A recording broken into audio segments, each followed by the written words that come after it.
কখনো কি চিন্তা করে দেখেছো কত ছোট্ট ছোট্ট কথা নিজের মাকে কত বড় বড় কষ্ট দিয়ে ফেলেছি। তোমাদের দেওয়া কষ্ট পেয়ে মা ঘরের এক কোণে গিয়ে কান্না করছে, আবার তোমার এক ডাকে ওই মা চোখের পানি মুছে তোমার সামনে এসে দাঁড়িয়েছে। তো বলে কি, একদিন সময় হলে নিজের মায়ের কাছে খুব করে হলে মাপ চেয়ে নিও, কারণ এই দুনিয়াতে মায়ের মতো ভালোবাসা তোমাকে কেউ দিতে পারবে না।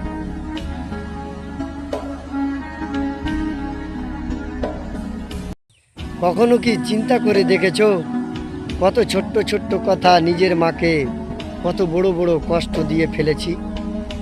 তোমাদের দেওয়া কষ্ট পেয়ে মা ঘরের এক কোণে গিয়ে কান্না করছে, আবার তোমার এক ডাকে ওই মা চোখের পানি মুছে তোমার সামনে এসে দাঁড়িয়েছে। তো বলে কি, একদিন সময় হলে নিজের মায়ের কাছে খুব করে হলে মাপ চেয়ে নিও, কারণ এই দুনিয়াতে মায়ের মতো ভালোবাসা তোমাকে কেউ দিতে পারবে না।